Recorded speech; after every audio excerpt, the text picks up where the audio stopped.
घटस्फोटाचा खटला चालू असतो. वकील: बाई, तुम्हाला मुलं किती? बाई: 3. एक 8 वर्षाचा, एक 5 वर्षाचा आणि एक 3 वर्षाचा. वकील: अरे च्या, पण तुम्ही तर म्हटलंय की 7 वर्षापूर्वी तुमचे यजमान तुमच्याशी भांडून घर सोडून गेले. बाई: घर सोडून गेले असले तरी अधूनमधून माफी मागायला येत होते.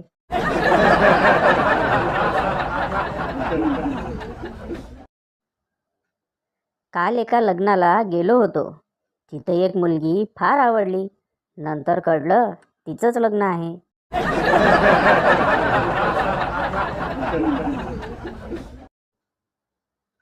एक खूप देखणी मुलगी जेव्हा जेव्हा डेअरीमध्ये दूध आणायला जायची, तेव्हा तेव्हा तिथे काम करणारा बंड्या इतरांनाही तिला पाहायला मिळावे म्हणून जोरात ओरडायचा, खवा आला रे.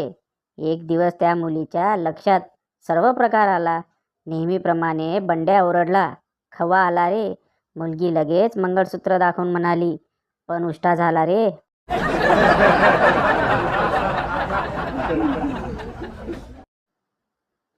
गुरुजी, शौचालयाचे फायदे सांगा. गण्या: घरापासून लांब जावे लागत नाही. गुरुजी: शाबास. आणखी? गण्या: पुढे पुढे सरकावे लागत नाही.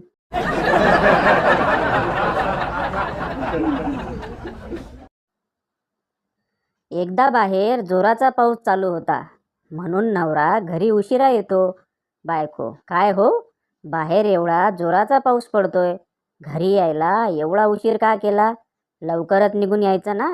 नवरा: अगं बाई, स्टेशनला भिजलेल्या साड्यांचा मोठा सेल लागला आहे ना, तो पाहत होतो. बायको खुश होते: मग आणली का एखादी साडी? नवरा: नाही ना. बायको: का नाही आणली? नवरा: सर्व बायकांनी नेसलेल्या होत्या ना. बायकोने नवऱ्याला जाम धुतला.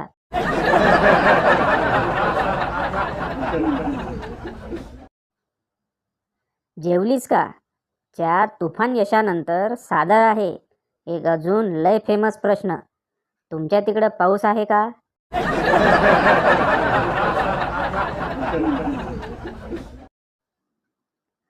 गोरं होण्यासाठी बंड्याने खूप क्रीम वापरून पाहिले, पण काहीच फायदा झाला नाही.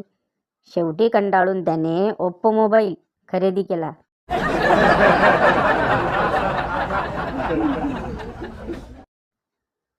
कधीही कुणाची हाय घेऊ नये.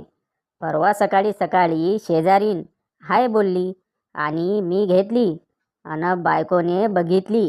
गेल्या 3 दिवसापासून ढाब्यावर जेवतोय.